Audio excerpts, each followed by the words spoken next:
은혜 받으실 말씀은 갈라디아서 3장 13절에서 14절까지 말씀입니다. 갈라디아서 3장 13절에서 14절까지 말씀을 다 같이 봉독하겠습니다.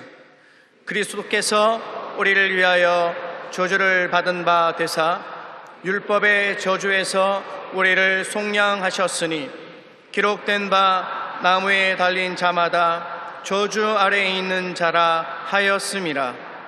이는 그리스도 예수 안에서 아브라함의 복이 이방인에게 미치게 하고 또 우리로 하여금 믿음으로 말미암아 성령의 약속을 받게 하려 함이라. 아멘. 평소에 하나님을 믿는다고 큰 소리를 치다가도 폭풍우가 몰아쳐서 삶의 터전이 엉망이 되면 그만 낙심하고 절망하는 사람들이 많이 있습니다. 과연 하나님께서 나의 기도를 들으셔서 모든 것이 무질서하고 흑암이 된 삶의 환경을 아름답게 회복시켜 주실 것인가? 이러한 질문에 명쾌하게 대답할 수 있으면 그는 신앙의 토대가 튼튼한 사람입니다. 여러분, 우리가 하나님이 어떤 분이신가를 알고 하나님을 정확히 믿고 있다면 인생에 어떤 폭풍우가 불어닥쳐도 쓰러지지 않고 넉넉히 이길 수가 있는 것입니다. 첫째로 우리는 하나님이 어떤 분이신가를 생각해 보아야 합니다. 여러분, 우리가 믿는 하나님은 좋으신 하나님이십니다. 이 세상에 하나님보다 더 좋으신 분은 없습니다. 여러분 중에 이렇게 말씀하실 분이 있을지 모르겠습니다. 목사님, 하나님을 보셨습니까? 하나님을 보지도 않았는데 어떻게 하나님을 좋다 말할 수 있습니까? 여러분, 우리 육신의 눈으로 하나님을 직접 보지는 않아도 하나님의 지으신지 아닌지를 좋으신 하나님인지 아닌지를 쉽게 알 수 있습니다. 여러분은 지금까지 살면서 한두 번 이사를 해보았을 것입니다. 여러분이 새로운 집으로 이사 갔을 때 전에 살던 사람이 좋은 사람인지 아닌지 금방 알 수 있습니다. 새로 이사 간 집이 손댈 곳이 없도록 잘 보존되어 있으면 참 부지런하고 좋은 사람이 살았구나, 그렇게 말할 것입니다. 그런데 문짝이 다 부서져 있고 여기저기 고장난 채 그대로 있으면 주인이 참 게으른 사람이었구나, 그렇게 말할 것입니다. 전에 살던 집 주인을 만나보지 않아도 그 흔적을 보고 사람의 됨됨이를 짐작할 수 있는 것입니다. 이와 같이 우리는 하나님께서 일하신 흔적을 보고 하나님이 어떠한 분이신지 알 수 있습니다. 그러나 지금 우리가 살고 있는 세계를 보고 하나님이 어떠한 분이신가를 말해서는 안 됩니다. 왜냐하면 지금의 세계는 하나님께서 지으신 세계 그대로가 아닙니다. 하나님께서 지으신 세계에 대해 성경은 무엇이라고 기록합니까? 창세기 1장 31절에 하나님이 지으신 그 모든 것을 보시기에 심히 좋았더라. 하나님께서 지으신 처음 세상은 보시기에 심히 좋았습니다. 하나님께서는 질서가 꽉 들어차고 생명이 넘치는 아름다운 세계를 지으신 것입니다. 만약 하나님이 좋으신 분이 아니시라면 어떻게 아름다운 세계를 만드실 리가 없는 것입니다. 하나님께서는 인간을 지으실 때도 하나님의 형상과 모양대로 모든 피조물 중에서 가장 존귀한 존재로 만드셨습니다.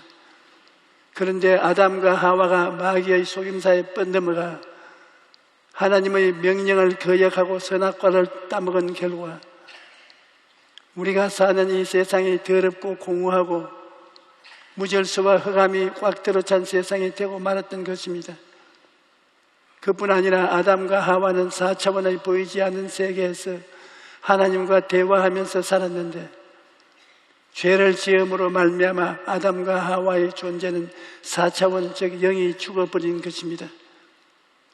그러자 혼이 부패하여 정욕의 노예가 되고 서로 죽이고 죽는 전쟁이 끊이지 않게 되었으며 육체도 병들게 되어 고통당하면서 마귀의 지배하에 살게 된 것입니다.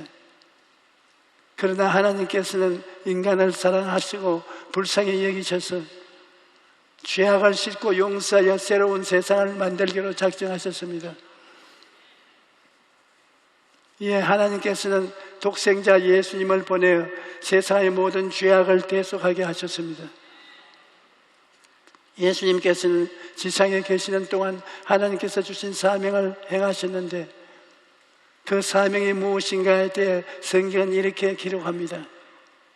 예수께서 그 자라나신 곳 나사렛에 이르사 안식일에 늘 하신 대로 회당에 들어가사 성경을 읽으려고 서심해 선지자 이사야의 글을 들이 책을 펴서 이렇게 기록된 데를 찾으시니 곧 주의 성령이 내게 임하셨으니 이는 가난한 자에게 복음을 전하게 하시리고 내게 기름을 부으시고 나를 보내사 포로된 자에게 자유를 눈먼 자에게 다시 보게 함을 전파하며 눌린 자를 자유케 하고 주의 은혜의 해를 전파하게 하려 하심이라 하였더라.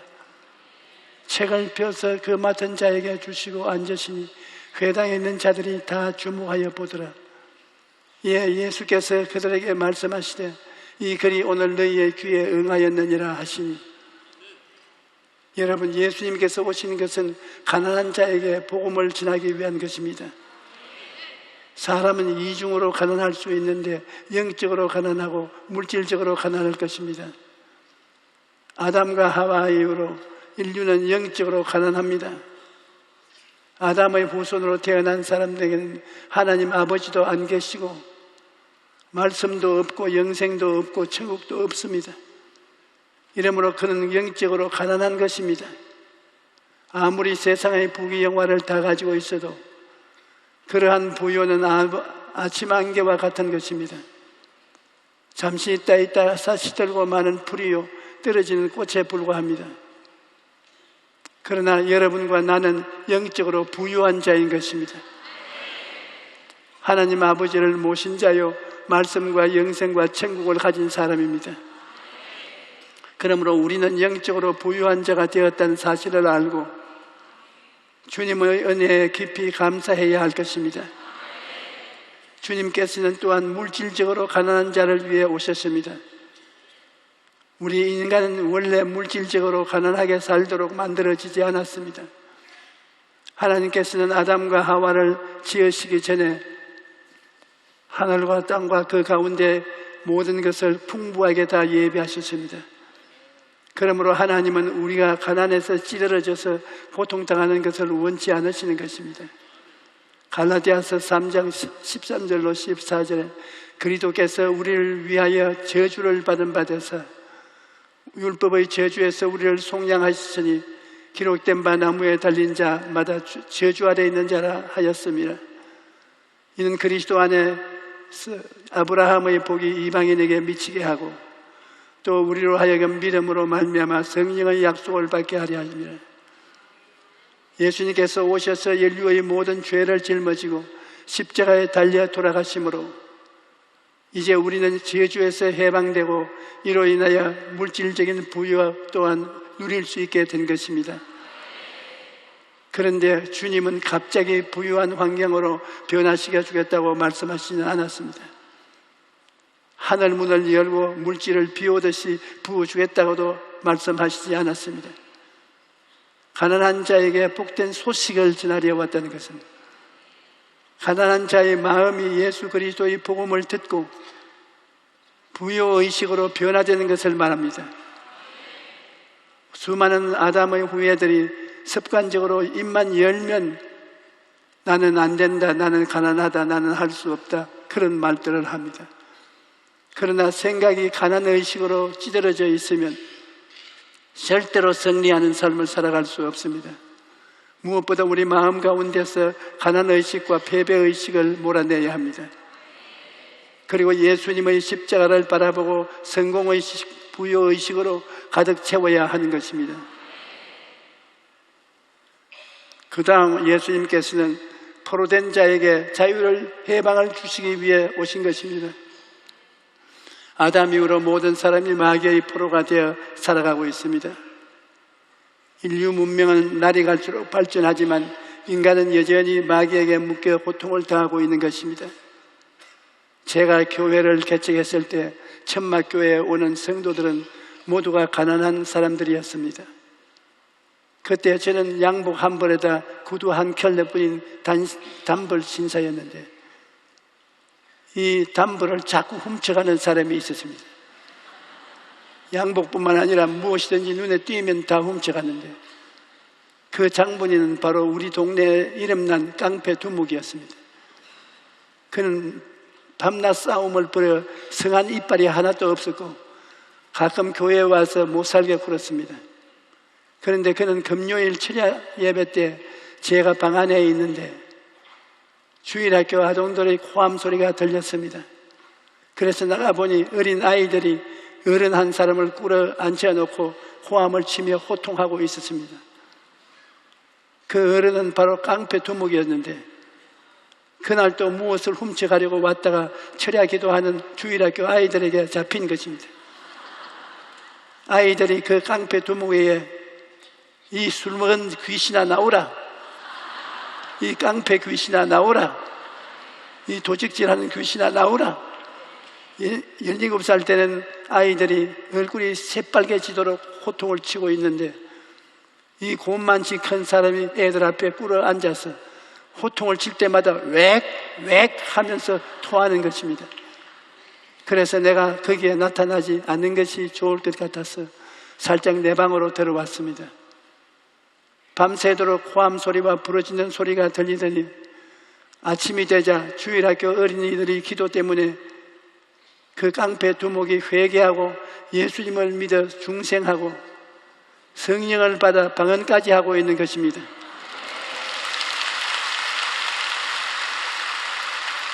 여러분, 하나님의 위대하신 능력은 사람으로서는 도저히 상상할 수도 없습니다. 이분이 예수님을 믿고 난 다음 얼마 있지 않아 우리 교회에서 찬송 부를 때 앞에 나와서 북을 치게 되었고 그 다음 신학교에 들어가서 공부를 하고 목사가 되어 많은 사람들을 주께로 인도하고 있는 것입니다.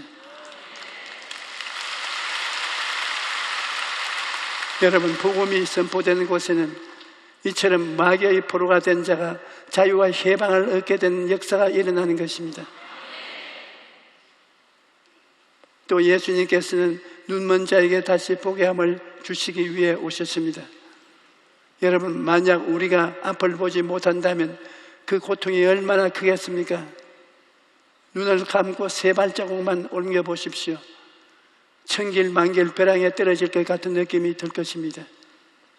시력을 상실한다는 것이 얼마나 큰 고통인지 말로 다 할 수가 없는 것입니다. 그런데 여러분, 영의 눈이 먼 사람을 생각해 본 적이 있습니까? 아담과 하와가 타락하기 전에는 육신의 세계만 가진 것이 아니에요. 영의 세계도 가졌습니다. 그런데 하나님을 반역함으로 말미암아 영적으로 눈먼 자가 되고 만 것입니다. 그래서 오늘날 세상 사람들은 영의 눈이 멀었기 때문에 어디에서 와서 무엇 때문에 살며 어디로 가는지 전혀 알지 못한 것입니다. 삶의 목적과 방향을 알지 못한 채 걸어가다가 영원한 멸망으로 떨어지는 것입니다. 제가 오키나와에서 교역자 세미나를 인도하는 중에 어떤 교역자 한 분의 간증을 들은 적이 있습니다. 그분은 자유주의 신학교에 들어가서 공부하면서 날마다 신앙을 잃어가다가 나중에는 신앙을 포기하게 되고 목회의 꿈도 포기하고 말았습니다.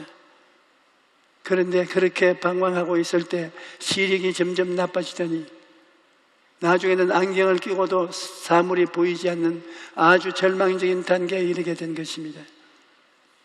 병원에 가니 의사가 당신의 눈은 의학적으로 고칠 수가 없어 눈의 신경이 죽어가고 있다고 절망적인 선언을 했습니다.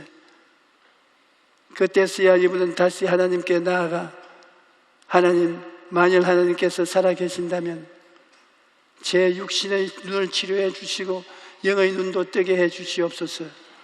그래서 성경에 기록된 기사가 사실임을 깨닫게 하여 주시옵소서.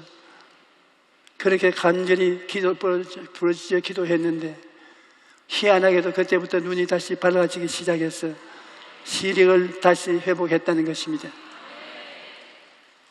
이분은 육신의 눈이 밝아지자 비로소 살아계신 하나님의 역사를 깨닫고 회개하여 성령을 마음에 모심으로 영적인 눈도 뜨게 된 것입니다.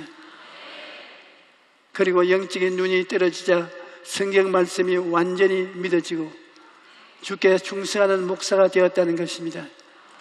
여러분, 우리는 원래 눈먼 자였는데 하나님께서 우리를 예수 안에서 거듭나게 하시고 성령을 부어주심으로 말미암아 우리가 성부, 성자, 성령 하나님을 보게 되고 하늘나라를 볼 수 있게 된 것입니다. 그러므로 이제 우리는 이 땅에서 육신만으로 살지 않습니다. 영의 세계를 바라보고 영의 세계에 대한 소망을 가지고 사는 것입니다. 그 다음 주님께서는 눌린 자에게 자유와 해방을 주기 위해 오셨습니다. 예수님께서 말씀하신 눌린 자란 질병에 눌려 고통당하는 사람을 말합니다. 성경은 하나님이 나사렛 예수에게 성령과 능력을 기름 붓듯 하셨으며 그가 두루 다니시며 선한 일을 행하시고 마귀에게 눌린 모든 사람을 고치셨으니 이는 하나님께 함께 계시음이라고 말씀합니다. 오늘날 또 예수님은 그 손을 내밀어 여러분을 질병에서 고치시기를 원하시는 것입니다. 제가 산호세라는 곳에 성회를 인도할 때였습니다. 로스안젤레스에서 한 부부가 생후 3개월쯤 되는 갓난 아기를 안고 왔습니다. 그 아기는 태어날 때부터 심장에 구멍이 뚫어져서 얼굴이 파랬으며 줄곧 울어대었습니다. 병원에서는 아기가 너무 어리기 때문에 수술할 수 없으며 좀 더 커야 수술할 수가 있는데 문제는 그때까지 아기가 살 수 없다고 했던 것입니다. 그런데 설교를 마친 다음에 병자를 위한 기도 시간에 하나님께서 갓난 아기의 심장병이 나았다고 말씀해 주셨습니다. 그러나 그 말이 쉽게 내 입에서 나오지 않았습니다. 갓난 아기의 부모에게서 미국의 유명한 의사들이 모두 못 고친다는 말을 들었기 때문입니다. 그래서 나는 아기의 심장병이 나았다는 말은 조금 밀어놓고 성령님이 말해주시는 대로 다른 병이 나은 것을 선포했습니다.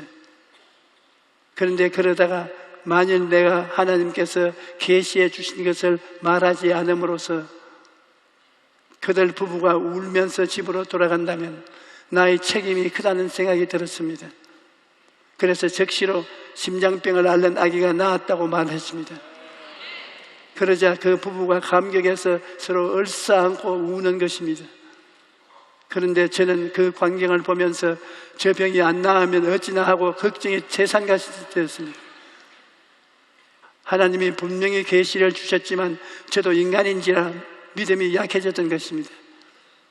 이튿날 그 교회 재직들과 점심을 같이 하는데 그 부부도 그 자리에 초청받아 아기와 함께 참석했습니다.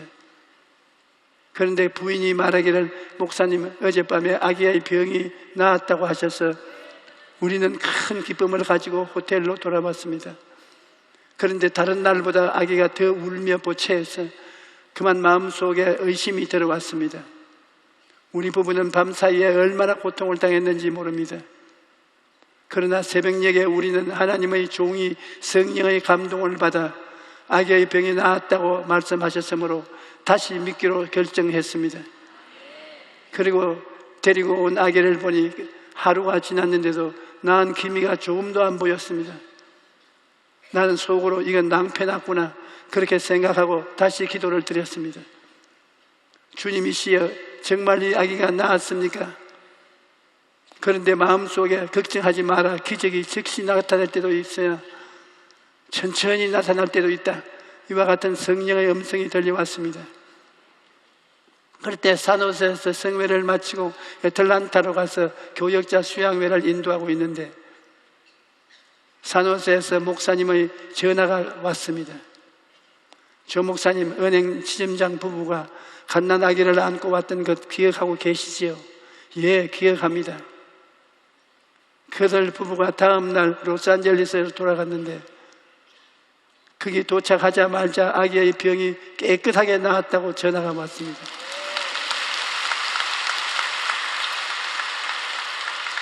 여러분, 예수 그리스도는 어제나 오늘이나 영원토록 동일하십니다. 오늘 이 시간에 이 자리에서 마귀에게 눌린 자를 주님께서 고쳐주십니다. 그래서 우리가 건강한 아버지요 어머니요 남편과 아내와 자녀로서 살아갈 수 있도록 만들어주시는 것입니다. 또 예수님께서는 은혜의 해를 전파하기 위해 오신 것입니다. 첫 아담 안에서 우리는 에덴에서 쫓겨나서 하나님과의 교통을 잃어버리고 에덴의 축복도 잃어버리고 영생도 잃어버리고 건강도 치료도 잃어버리고 저주받아 내가 쫓긴 땅에서 살게 된 것입니다. 그런데 예수님이 오셔서 십자가의 대속을 통해 우리에게 은혜를 베푸신 것입니다. 그러므로 오늘 우리는 예수 안에서 하나님과 교제를 누릴 수가 있으며 영생을 소유하고 저주에서 해방되어 하나님이 예비하신 축복 속에 들어갈 수가 있으며 치료와 영원한 삶을 얻게 된 것입니다. 예수님께서는 십자가에 달려 죽으시고 부활하심으로 하나님께서 주신 사명을 다 이루셨습니다. 요한복음 19장 28절로 30절에 그 후에 예수께서 모든 일이 이미 이루어진 줄 아시고 성경을 능하게 하시려 하사 이르시되 내가 목마르다 하시니 거기에 신 포도주가 가득히 담긴 그릇이 있는지라 사람들이 신 포도주를 즉신 해면을 우슬초에 메어 예수의 입에 대니 예수께서 신 포도주를 받으신 후에 이르시되 다 이루었다 하시고 머리를 숙이니 영혼이 떠나가시되 그러므로 이제 누구든지 예수님을 믿으면 예수님께서 그를 성령으로 거듭나게 하셔서 하나님의 자녀로 만들어 주시는 것입니다. 요한복음 1장 12절에 영접하는 자 곧 그 이름을 믿는 자들에게는 하나님의 자녀가 되는 권세를 주셨으니 라고 말씀하십니다. 오늘 이 시간에 누구든지 예수님을 믿으면 하나님의 자녀로 거듭나게 되는 것입니다. 하나님께서는 아담의 죄 때문에 망가졌던 우리를 예수 안에서 다시 하나님이 보시기에 좋은 자로 회복시켜 주셨습니다. 베드로전서 2장 9절에 그러나 너희는 택하신 족속이요 왕같은 제사장들이요 거룩한 나라요 그의 소유가 된 백성이니 이는 너희를 어두운 가운데서 불러내어 그의 기이한 빛에 들어가게 하신 이의 아름다운 덕을 선포하게 하려 하심이라. 하나님께서 여러분을 왕같은 제사장이요 하나님의 소유로 삼아주셨으니 이제 여기 계신 여러분은 모두 하나님 보시기에 심히 좋은 사람이라는 것을 분명히 알아야 합니다. 하나님께서는 처음 세계가 하나님 보시기에 좋았던 것처럼 다음 세계도 아름답게 창조하기를 원하셨습니다. 마귀가 모든 것을 추하고 나쁜 것을 가져와서 이 세상이 극도로 보기에 나쁜 곳이 되었으나 하나님은 좋은 곳으로 다시 변화시키기를 원하셨습니다. 그래서 예수님을 보내셔서 마귀가 더럽게 만든 세상의 모든 것을 하나님 보시기에 아름답게 만들었습니다. 그리고 이제 하나님께서는 우리에게 성령님을 보내셔서 이 세상을 아름답게 재창조하고 계신 것입니다. 여러분, 우리는 이처럼 좋으신 하나님이 손을 잡고 살기 때문에 인생에 어떤 폭풍우가 몰아쳐도 낙심할 필요가 없습니다. 좋으신 하나님을 믿고 계속 믿음으로 전진하십시오. 좋으신 하나님께서 내 삶에 망가진 모든 것을 회복시킬 것을 꿈꾸고 믿고 입술로 말로 고백하십시오. 그러면 성령께서 행하셔서 여러분의 삶에 놀라운 변화와 창조가 다가올 것입니다. 할렐루야.